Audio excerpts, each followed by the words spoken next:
Every year, NASCAR hands out an award that really doesn't get talked about much. Perhaps it's because the winner of this particular award usually snowballs into getting several of it. Perhaps it's because it doesn't really mean anything. It doesn't really boost your popularity or give you a huge sum of money. But this award does have one thing going for it. It's history. A history covering all of the most dashing names and dazzling smiles, ever to strap behind the wheel and gain the support of the masses. And so in today's video, I'm going to be covering the history of this award. Today, I'm going to be covering the history of NASCAR's most popular drivers. The first driver to ever win this award was Curtis Turner. Perhaps it's because of his story, how he moonshined his way into NASCAR stardom like many of NASCAR's earliest drivers, but also because of his impeccable ability, not just to drive a car, but to turn a wrench on a car. His personality and talents earned him the 1949 Most Popular Driver Award, an award voted on by a panel, and the 1956 award. However, Turner wasn't nearly as polished as another driver, Lee Petty. Petty was your average, run-of-the-mill, blue-collar American, at least from the bird's eye view.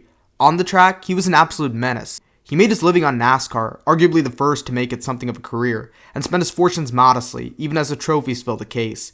And for that, he was awarded the MPD in 1952, after the award's absence in the previous 2 seasons. On top of that, he won in 1953 and 1954. Just like Petty, Julius Timothy Flock was much in the same way in terms of his polished manner and attitude. Tim Flock had a kind of charisma to him that others could only dream of, where some would pound their heads at the mere thought of a guy winning 18 times in a single season. Tim Flock seemingly gained support from the general populace, winning him the 1955 Most Popular Driver Award after he won his second championship. It was not to last though. Fireball Roberts came in swinging in 1957. His knack for playing America's favorite sport, baseball, was well known across NASCAR. In fact, that's how he earned his nickname, Fireball, because of his fastball. Roberts seemed to be the epitome of American excellence, in a time where drivers who pursued an interest in education were rare, and in a time where some were bootlegging during the war. Now, while Roberts' Air Force stint wasn't to last, he did gain a lot of support from the fans in 1957. Glenn Wood was much of the same way. His family-owned operation, Wood Brothers Racing, really captured the hearts and minds of many. It was a humble operation, just like how the Pettys ran it, and because of that family feel, and because Glenn was such an important part of that operation, people really got on board in 1958. Jack Smith, one of 3 MPD winners not to be in the Hall of Fame, won this award in 1959. A 20-time winner of the NASCAR Cup Series, his talents have to be talked about more today, and the path he took to getting into the Cup Series should too. Working in his father's shop, before working at a service station, and then getting into racing against bootleggers, before moving up to the Grand National Series, and not just competing in it, but winning, and running up front in it too. In fact, in 1959, he nearly won the Daytona 500, and he'd go on to win 4 times in the partial schedule he ran. It was a quintessential American dream. Work hard, race hard. A grind in the beginning, but a happy ending. Rex White would win the award in 1960. Raised in Taylorsville, North Carolina, he began working on his family's Model T at the age of 8. Growing up during the Great Depression and suffering polio, which left one leg withered, Rex's rise to become a 28-time winner of the NASCAR Cup Series defied all the odds. People really got to know White a lot more and what it took to just get here when he started winning and running up front in 1960. Word flew wherever the wind did, and the wind flew wherever the fastest man went. In 1960, it was that year's champion. Okay, enough of these polished, gentlemanly racers. Let's give Joe Weatherly the award for 1961. For a man who behaved as outrageously as he did, partying and drinking like there was no tomorrow at ungodly hours of the night, and for a guy who once took practice laps wearing a Peter Pan suit, it's a wonder how in the early 1960s, this clown prince of racing got anywhere near the award. But just like any funny joke, the theatrics instigate amusement the first time, and irritation the second. So while Weatherly humored many in 1961, he couldn't muster up a challenge for the next man that was given the award. The pearly white teeth of a certain Richard Petty. With the humble, mild-mannered demeanor and hard-working family man he was, he's just too good not to be given this award. But how does a man who win as many times as he did win as many fans? How is it possible that through sheer domination, this man won the 1962, 1964, 68, 74, 75, 76, 77, and 78 Most Popular Driver Award? Perhaps there's a reason as to why they call him the king. In 1965, Fred Lorenzen would get the award. Nicknamed Golden Boy for his seemingly perfect looks, he had the talent to show. In 1965, he won the Daytona 500, which really got a lot of people's attention. It made people really want to pay attention to Lorenzen, and once you start paying attention to a particular driver, you find yourself rooting for them. Perhaps the oddest MPD in NASCAR history is the second non-NASCAR Cup Series Hall of Famer, Darrell Derringer. While he only won 7 races, he did have a pretty solid career going for him. In 1966, he won NASCAR's biggest event at the time, the Southern 500. So it's possible that like the last driver we talked about, he just got people curious. Timmonsville, South Carolina's finest in Cale Yarborough won the award in 1967. While he only won twice that 1967 season, and while it was far from his best years in the sport, It's that tough demeanor that really made a lot of people his fans. He cared very little about the distractions NASCAR's Cup Series would present, not the least in this particular award. But regardless of that, he was not only well liked then, but generally well liked even today looking back at the career he had. Bobby Isaac won the award in a season where he scored the most poles in NASCAR history at 20 in 1969. For drivers considered NASCAR's biggest loner, it's a wonder how he even got his hands on this award. Perhaps it's because his team owner Nord Kroskop owned K&K Insurance, which mainly helped injured race car drivers. It's possible that because of that, he was praised by NASCAR insiders, with his driver given the award as a token of gratitude. But whatever the reason may be, Bobby Isaac still won that award. The second winningest driver in NASCAR history, David Pearson, would win the award in 1979. It isn't too surprising, as the bulk of what made the 1970s and Cup so interesting is the duels fans would see between the Silver Fox and the King.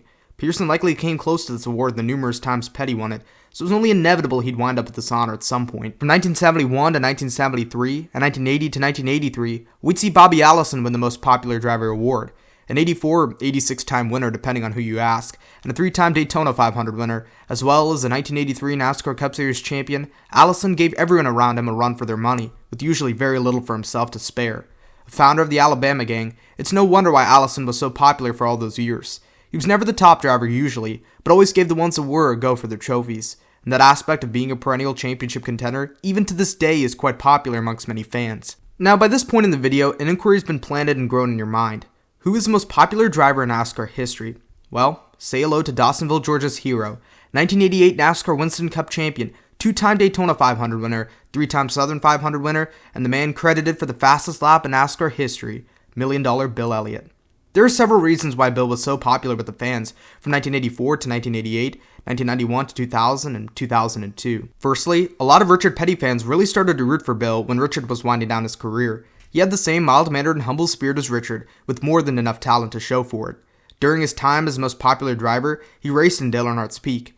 And this leads to the second reason as to why Bill was so popular. He was squeaky clean. Having the opposite persona of the Intimidator made Bill really easy to root for. He was not one for confrontation, and let the talking happen on the track and behind the wheel. Another reason for his popularity was that he effectively took a small, family-run team and beat all the teams with the big checks handedly. He pretty much did it without Ford's help, and managed to be pretty much the only full-time Ford capable of competing for a championship. Because of that, he got a ton of support from fans. Not just from Ford fans, but casual NASCAR fans, who wanted to see America's star manufacturer come up on top. His fans almost always put a ton of effort into getting phone and mail votes to pick him as the MPD, which helped too.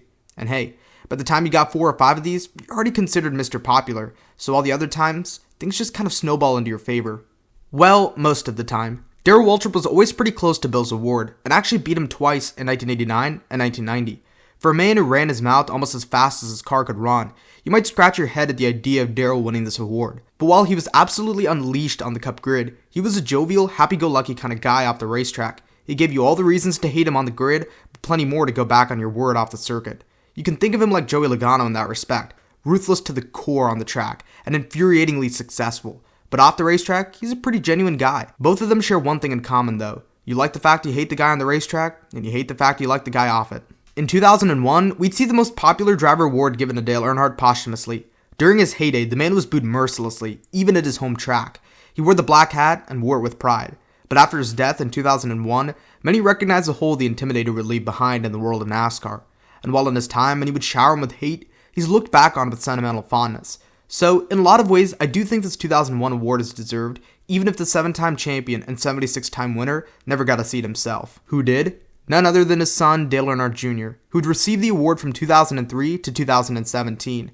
Jr.'s charisma is quite contagious, and his personality is oozing with enthusiasm. Critics will say that he really only got this award for sentimental affection after the death of his father, and others will say he never deserved to have this award because of the limited amount of success he had for the bulk of his NASCAR career. But I say he does. His fear of influence amongst NASCAR's fanbase is the very reason why people even watched after his father's passing.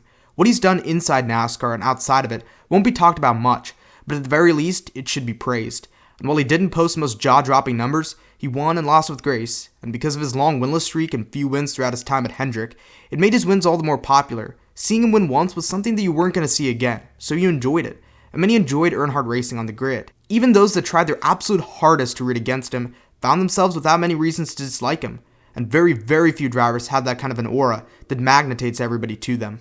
So who's been sitting on this award since 2018? Awesome Bill from Dawsonville's son, Awesome Chase from the same place. A young talent without a doubt, winning a championship at age 24 in 2020, he's the first driver to really ride off the success his father had with this award. People love the shy and introverted Bill, and for that, you've already got a ton of support for the shy and reserved Chase Elliott. Some may say his personality is more bland than sandpaper, and maybe that's true, but there is some personality there that gets people invested into this phenom, and the best part is, he's winning every year. It's been a long time since the most popular driver could utter the long-coveted C word, championships, in NASCAR. To add to all of that, he's a Hendrick driver.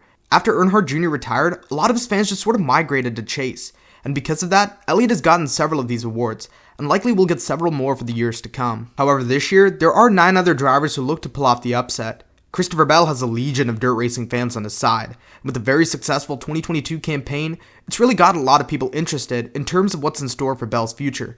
In the same amount of time it took Chase Elliott and Tyler Reddick to win a race, he's made it all the way into the championship 4. That's mighty impressive. Thanks to his political attacks on Chase Elliott, Ryan Blaney has gained a ton of traction on social media.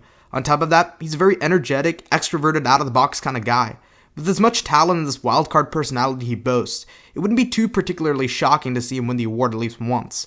Alex Bowman is another driver who vacuumed a lot of the older Earnhardt Jr. fans, along with some Jimmy Johnson fans who wanted to pull for his number. His sarcasm, genuineness, affection for animals, and ability to turn insults into t-shirts is well liked by most people. You've also got Kyle Busch. Now in 2022, do most people really hate Kyle Busch or love to hate him?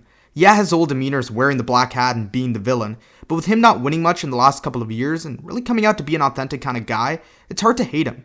Of course, this is the last year this will hold true, but for the last couple of years, he's been the Candyman, and that's sure to get the kids' support. There's also Ross Chastain. In 2022, Chastain felt like the main character of this movie. He was always doing something. A shot to the back of Allmendinger allowing him, a watermelon farmer who just years ago was multiple laps down and just hoping to finish a race in backmarker Cup, Xfinity, or truck equipment, got his first Cup win at Coda, doing nothing but hugging the bottom at Talladega, allowing him to get his second win, angering Denny Hamlin much to the applause of many, wall riding at Martinsville for millions to see, and nearly winning a championship in his second full-time competitive season in NASCAR. He was the feel-good story this year, and I wouldn't mind him winning the award in 2022. There's also Kevin Harvick and Martin Truex Jr., who've had time to really gain a lot of support from most of the older fans. Kyle Larson, who's another driver who has tons of fans in the dirt community, but has been a generally well-liked driver in the last couple of years. And lastly, Joey Logano, who I sort of already mentioned when I was talking about Darrell Waltrip. A demon on the track, but an angel off it. Moving over to the NASCAR Xfinity Series, we have a good bunch of names and personalities to rip through. Jack Ingram won the inaugural NASCAR Xfinity Series championship in 1982, so it was only natural that his name was talked about much between the paper and the TV. Sam Ard won the title the next 2 years, and just like Ingram, that's really the best way to promote yourself. Jimmy Hensley, a prominent underdog in the ranks of NASCAR, won the award in 1987. Known for spending most of his career working as an oil truck driver, it's that work ethic that really grabs the attention of many. And then you have the younger brother of Jeff Bodine, older brother of Todd Bodine, 5-time Busch Series winner, Brett Bodine. Bodine's 1986 season, his rookie season in the Busch Series, was very impressive, getting 2 wins and finishing second in the point standings. On top of that, his brother won the Daytona 500 that year, so when people heard about a Bodine doing well in the lower divisions as well, it got people really interested. Thus, Brett Bodine won the 1986 Most Popular Driver award. We talked about David Pearson's popularity as he duked it out with Richard Petty in the 1970s, so it was only natural that would trickle down to his son, a 15-time winner in the Busch Series, Larry Pearson, in 1988. The late Rob Moroso, a notable independent and one of NASCAR's biggest up-and-coming prospects in the late 1980s, won the award in 1989. He was battling it out with Tommy Houston in just his 3rd year in the Busch Series and won the championship that 1989 season. It's a feel-good story, one too good not to be handed some recognition. Rookie Bobby Labonte, who just scrounged together enough money to even run that 1990 season, scored 2 poles, 6 top 5s, 17 top 10s, and finished 4th in the standings. Again, another feel-good story, which got him the Most Popular Driver award. Kenny Wallace is known by many for his upbeat personality and divergent opinions today, with a lot of support from fans that have really only grown since his 1991 and 2006 Most Popular Driver awards. Joe Nemechek's meteoric rise to NASCAR prominence and a championship in just his 3rd season in the sport won him the award not just in 1992, but also 1993. Following along with the theme of drivers earning the award, large in part due to the mesmerization derived from watching someone just burst onto the scene, we have Chad Little in 1995. After being on the short track scene on the West Coast in the late 1980s, Little ran a partial Busch schedule in 1993 for Mark Ripien Motorsports. When he ran well, he ran really well, allowing him to run the full schedule in 1994, where he finished 3rd in points. In 1995, he finished a very impressive second in points, along with earning the Most Popular Driver award. David Green won the award in 1996, after what was quite frankly a dismal 1995 season. Many were shocked to see that he hadn't lost an ounce of competitiveness as he duked it out with Randy LaJoie for the 1996 championship. You really found yourself rooting for the man after it seemed like he wasn't going anywhere the year prior. Mike McLaughlin won this award in 1997. Magic Shoes was always a perennial championship contender, and during Randy LaJoie's dominance in the Busch Series, many were looking for someone to break the ice. McLaughlin seemed like just the driver to do so, and while he wouldn't win any awards as the champion of NASCAR, he would win one as the most popular driver of the Busch Series in 1997. Roy Buckshot Jones did the unthinkable in 1998. He beat Dale Earnhardt Jr. at his own game. Nicknamed Buckshot for the fact he seemingly couldn't feel pain or agony, it's a wonder how he grinded and clawed his way just to keep the lights turned on with his humble cell phone operation Buckshot Racing. And when he started running up front, the reaction from fans is the same way fans today react when an underdog driver and an underdog team start chipping off top 10s, top 5s, and even get that elusive win. It was nice to see a good old boy wrought from the hardworking days of old in the Busch Series in the late 90s, and even nicer to see him have a breakout year in 1998. Now, why didn't Jr. win the award in 1998? Well, many didn't know Dale Earnhardt Jr. as Dale Earnhardt Jr. when he first came onto the scene. Many knew him as Dale Earnhardt's son, and as mentioned before, Dale Earnhardt was hated while he was still on the grid. So many assumed that Dale Jr. was just a carbon copy of his father and would pull the same antics in the Busch Series. But many realized he couldn't be further apart from his father. Quiet, reserved, and humble, even as he started winning in 1998 and 1999, people just found themselves looking at themselves and asking, am I really rooting for an Earnhardt? Now don't get me wrong, it wasn't all hate for Dale Earnhardt. He still had tons of fans who rooted for him even in the midst of all that hate. Case in point, Ron Hornaday Jr. won the Most Popular Driver award in 2000 for Dale Earnhardt Incorporated. Hornaday was one of Dale Earnhardt's handpicked prospects, and his fans really came out in full force for his support. So after Dale Earnhardt passed away in 2001, we all know who replaced him, Kevin Harvick. And most Dale Earnhardt fans started rooting for Harvick, who was to carry Earnhardt's legacy for the next couple of years. There was a ton of pressure, but pressure is a privilege and pressure comes from tons of support. Even to this day, many older fans support the 2001 Most Popular Driver, because Harvick accumulated all those Earnhardt fans from decades ago. Greg Biffle, who was Jack Roush's protege, won the award in 2002. Roush was still quite a popular team back in those days, and no one was more popular than Mark Martin on that team. A lot of people really saw Biffle as someone who was going to carry Roush even after Mark's retirement, and so a lot of Mark Martin fans really gave Greg a hearty pat on the back. He was ultra talented, winning the Truck and Busch Series championship in 2000 and 2002 respectively, and at the time, you wouldn't be far off saying that he had more minerals in Kenseth than Kurt Busch. At the time, he seemed like the future of Roush. Scott Riggs won the award in 2003 for PPC Racing, which was a small operation with a huge talent behind the wheel. Dale Earnhardt Jr.'s best friend and a young up-and-coming prospect for DEI, Martin Truex Jr., not only won the championship in 2004 and 2005, but the MPD in both of those years. He really reminded a lot of people of Dale Earnhardt Jr. and gave off the vibes of someone who was just letting loose and there to have a good time. Then there was Carl Edwards, who was an anomaly for most of his time in NASCAR. He was kind-hearted to the core and the very definition of a class act, always with a huge smile plastered over that face. It was rare for Edwards to ever have a moment of frustration or hold vengeance to another driver. So it's no surprise that he won the 2007 Most Popular Driver award. Now, this might come as a shock to a lot of people, but there was a time when Brad Keselowski was the good guy, when he was extremely popular amongst many fans. In 2008 and 2009, he won the award for Junior Motorsports, so maybe that helped out there. But he also won the award in 2010 for Team Penske. He had a young spirit to him and quite a nice personality in his early years. On top of that, he was the only full-time Nationwide Series driver who gave the Cup drivers who were leeching in that series a run for their money. To nearly beat Cup drivers in the Nationwide Championship is impressive, and many rooted for him too, as the Nationwide Series was getting a little tedious and getting a little crowded with all these Cup veterans. Elliott Sadler would win the award in 2011 for Kevin Harvick Incorporated. The jolly and humorous Elliott Sadler really lightened up everyone's mood, which was just what everyone needed in this tough and rigid business. To him, racing wasn't just a career, it was also something to do for fun. He was extremely successful in his time in the Xfinity Series, which made everyone want to root for him, because the memories of his dismal Cup career were still fresh in a lot of people's minds. It's hard to rebuild your career and change the narrative from you being a NASCAR bust to a perennial championship contender, but that's what Sadler did, and it really inspired a lot of drivers for the years to come to put away the luster and prestige that comes with wearing a Cup Series patch fire suit and start hoisting the trophies of the NASCAR Xfinity Series. Now, since 2012, we have what can best be described as a Dale Earnhardt Jr. effect coming into full swing in the Xfinity Series, which has been perpetuated by his retirement and absence from full-time driving duties. Junior Motorsports has won the MPD every year since 2012, and that 2012 winner was Danica Patrick. This was at the height of Danica Mania, when she was stealing all the headlines and really getting a lot of people talking. Her 2012 nationwide season was really solid, and that only continued to build the hype. In 2012, she became the first female to win this award, one of only 2 to do so in the top 3 series of NASCAR. In 2013, the award went to Regan Smith, before Chase Elliott got his turn in 2014 and 2015, and then Elliott Sadler for a couple more times through 2018. Since 2019, that award has gone to Justin Allgaier, and it seems his palms are securely placed on it for 2022. But there are 9 other drivers that'll make Allgaier hold his breath this year. The ever-energetic and enthusiastic, larger-than-life personality that AJ Allmendinger has is surely going to make a strong run for the Most Popular Driver award. Josh Berry's story is a feel-good one for sure, with him tearing it up on the short track scene before being tabbed by Dale Earnhardt Jr. to run in the Xfinity Series and then instantly winning and contending for championships. The Dale Jr. effect could swing his favor this year. Jeremy Clements looks to follow along with the theme of underdogs defying conventional odds, earning them the support of many. Sheldon Creed is another young talent who's gotten a lot of people interested in what he has for his future. Same goes for his teammate Austin Hill, who's really burst onto the scene in a successful fashion. Brandon Jones is, well, Brandon Jones, and to be honest, I don't know how he's got a chance of winning this award, but crazier things have happened and could. Sam Mayer is another young and likable driver who very well could win this award within his time in the Xfinity Series. You also have Ty Gibbs, who's worn the black hat in Xfinity in the last couple of years. He'd be another shocking face to see next to the Most Popular Driver award. And finally, there's the eccentric personality and enigmatic talent of Noah Gragson. A reincarnated combination of Joe Weatherly and Tim Richmond. I honestly think it'd be a travesty if the man left the Xfinity Series and didn't win this award. Finally, you have the Truck Series. The 1995 Most Popular Driver award in the Truck Series went to the short track ace, none other than 3-time ASA champion Butch Miller.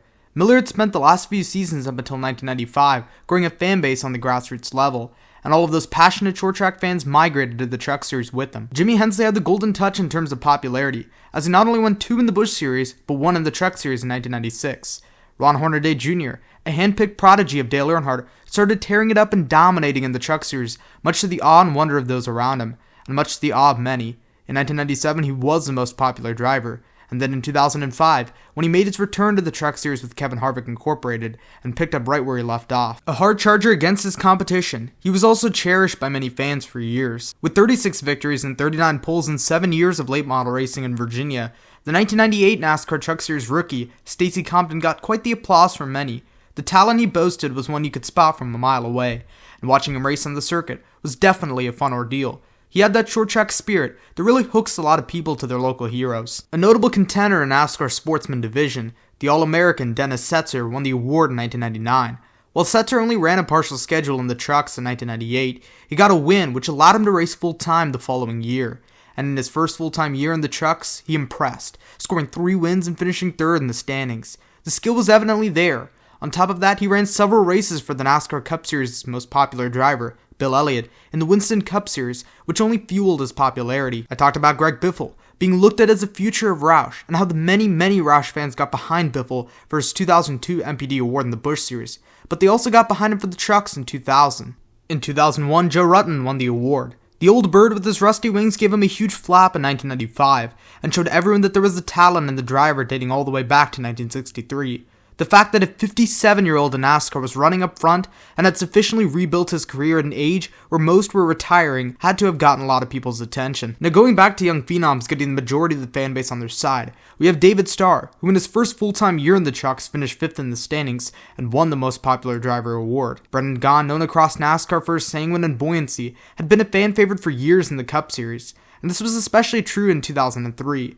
Not only because of his personality, but also because many people felt bad for Gaughan as his championship bid that year was robbed for dubious reasons. While I won't get into the debacle that went down on the 2003 Homestead Truck Series finale, it costed Gaughan dearly, and that's sure to have gotten the sympathy of many. Longtime DEI driver Steve Park made the full-time switch to the Truck Series beginning in 2004. The DEI trio of Dale Earnhardt Jr., Michael Waltrip, and Steve Park were all fan favorites and all played an important role in the healing process of DEI after the death of their leader. Michael Waltrip won the Daytona 500. Dale Earnhardt Jr. won the first race back at the track that claimed his father's life at the 2001 Pepsi 400, and Steve Park won the week right after. It makes sense as to how he got a ton of support, especially in the Truck Series. Johnny Benson Jr. has the most popular driver awards in the Truck Series at 3. The underdog in the Cup Series, he's well known for punching equipment well above its weight. The infamous white car in 2000 and MB2 Motorsports early years. But it begged the question as to how well he would do in good equipment, and the trucks was just the answer to that. He won 14 races in just 4 full-time seasons, as well as the 2008 championship. it's nice to see nice guys not finishing last. 12-time motocross champion Ricky Carmichael was well known across North America for his mind-boggling statistics put up in dirt bikes, and just like any sports legend, they're attracted to challenges. Carmichael was no different. He tried his hand at the Truck Series, bringing a ton of fans from the motocross and supercross community over to NASCAR to support him. This is proved by the fact he won the 2009 Most Popular Driver award in the series. Narain Karthikeyan, an F1 driver who had a less than desirable open-wheel career, tried his hand at NASCAR for a little bit. He ran a partial schedule in the trucks for Weiler Racing in 2010, and actually ran decently well. With the support of many curious F1 fans and the support of a highly populated country in India, Karthikeyan became the first international driver to win the Most Popular Driver award in 2010. That same year, an old number that many NASCAR fans identify strongly with was brought back with Austin Dillon, the number 3. Dale Earnhardt fans had mixed feelings with the number being brought back, but for the most part, a lot of people in general supported the decision, large in part due to the fact that the driver behind it was no slouch. Austin Dillon won the 2011 Most Popular Driver award, along with the championship that year. He was an up-and-coming talent, touted as a future Cup champion, who at the time brought the famous and prestigious 3 with him to victory lane on a consistent basis. The same went for Ty Dillon, who rode off the craze of the 3 being brought back to NASCAR. The younger Dillon would win the Most Popular Driver award in 2013. Nelson Piquet Jr., son of 3-time Formula 1 champion Nelson Piquet, also brought some international flair to NASCAR, especially when he started running up front and winning. It was quite the nice sight seeing the Piquet name near the top of a leaderboard, and for many Brazilians that were introduced to the world of NASCAR with Piquet, it was nice seeing the Aura Verde draped over a winning track. Ryan Blaney, who earlier in this video I mentioned as an out-of-the-box character in the world of NASCAR, was NASCAR's most popular truck driver in 2014. Son of Joe Nemechek, John Hunter won this award in 2015. Many were enamored with the talent Nemechek had in terms of taking underfunded equipment that had no business being in the top 15 to victory lane. Tyler Reddick won this award in 2016. Known for his subtle humor and quirks in the world of NASCAR, he still is quite the fan favorite today. Chase Briscoe won this award in 2017, as he was a feel-good story up until that point. Briscoe grinded for an opportunity to be in NASCAR, and when he finally got something to work with in ARCA in 2016, he won the championship. In the season finale at Homestead in 2017, he won, and it showed everybody that hard work pays off. Noah Gragson's wild nature was rewarded in the form of the 2018 NASCAR Camping World Truck Series Most Popular Driver award, and Ross Chastain won the award in 2019. Similar to Briscoe, he grinded his way just to have a competitive stage to show off what he's made of. But unlike Briscoe, Chastain had to battle adversity. We all know how he lost his ride with CGR, only to put back some of the pieces of the broken base with the championship run in 2019 with Nice. Ross has always been a bit of a fan favorite, not just because of his story, but because of the positive interactions fans have had with the Melon Man. Enzo Ferrari once said the era of gentleman racers is over, but I and many others are going to argue against him. Meet Zane Smith, an up-and-coming talent who's about as polished as they come in a series where bumping, beating, and swinging the bed of your truck into another is ubiquitous. Why wreck them when you can leave them in your dust? And that's precisely the philosophy of Zane Smith's driving style. The calculated driver nearly won a championship in 2020, finishing second to Sheldon Creed off this method. Fans like Hendrick drivers just as much as they like Junior Motorsports drivers, just as much as they like GMS racing drivers. And when Zane Smith was at GMS, he reminded people of that squeaky clean Hendrick image that seems to attract many fans. But he was no match for the 2021 Most Popular Driver, the second female to win the award, and the first to do so in trucks, Hailie Deegan.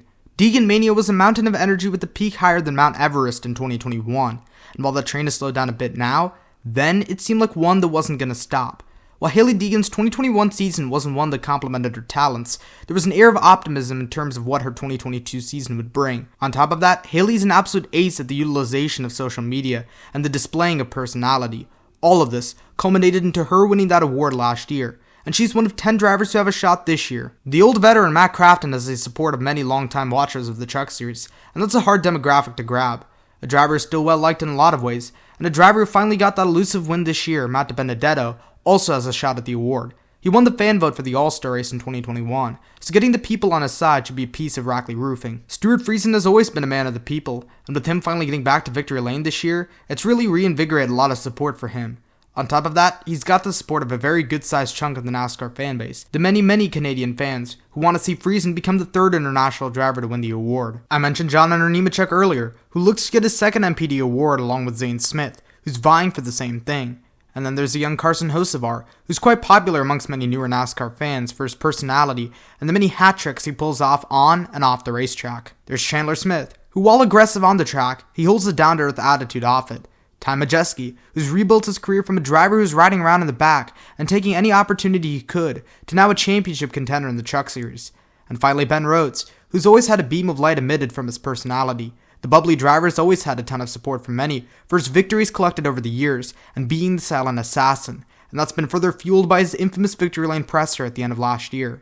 So with that being said, which of NASCAR's most popular drivers in history do you like? Which driver do you feel like deserves the award but hasn't or has never won it? Who did you vote for this year, and who do you think will win this year? Let me know down in the comments below. And before I close out this video, I just want to thank you, the viewer, so much for getting this channel up to 1,000 subscribers. It's absolutely unreal how I've attained that much support from you all, and it really means a lot and keeps these videos rolling. So, until next time, this has been the news. I'll see ya.